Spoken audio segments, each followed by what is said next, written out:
Reverend Father Grimes Damian aziikiddwa olwaleero mu bitiibwa ku ssomero lya Namasagali College nga lino lisangibwa ku kyalo k'Abaganda mu disitulikiti ey'e Kamuli nga bwe yalaama. Omukolo gwetabiddwako abantu bangi okuli bannabitone Moses Kizige ambasada wa Uganda e Moscow, RDC w'e Kamuli Rosemary Birungi, munnabyabusuubuzi Patrick Bitature n'abalala. Omubiri gwa Father Grimes gutuusiddwa mu kisaawa wabadde okusaba nga gukulembeddwa bandi ne bannaddiini nga n'ababadde bagusitudde bakira batambula bwe bazina. Okusabira omugenzi kukulembeddwa Reverend Father Benedict Juma ngono yakiikiridde omusumba w'Ejjinja Martin Wamika.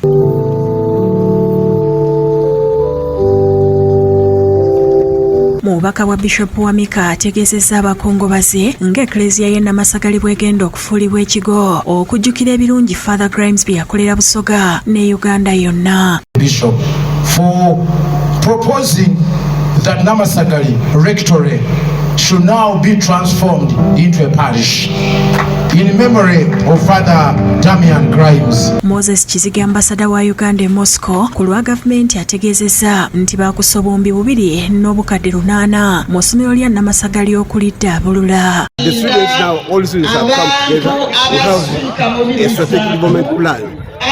We posted it at about $25 million. Ye Maureen Mwagale ssentebe w'abasomerako e Namasagali era ng'abadde nnyo ku lusegere lwa Father Grimes nga tannafa ategeezezza nti we yafiiridde nga yasuubiza okuddaabiriza swimming pool y'essomero. And here we are in Namasagali now going to bury Father. So his wish to be buried in Namasagali has come true. Agamba buvunaanyizibwa bw'abayitako mu ssomero lino okuliddaabiriza okusinga okunenyanga gavumenti. There's so many of us out there who've gained so much from this school that we need to be giving back to the school. We should not sit back and expect the government or the Busoga Kingdom to do this. It's us, the alumni, who need to do this. Ayongerako nti n'abafaatha abamyufu fathers omugenzi mwabadde ava beetegefu okuyambako mu mulimu guno.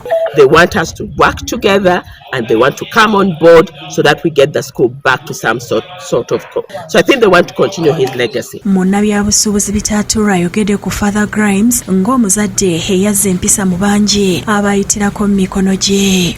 Thank you, Father, for what you did. It was painful, but it turned me into the man that I am today. Abamu ku baali abayizi b'essomero lino mu kuziika bazze bambadde yunifoomu.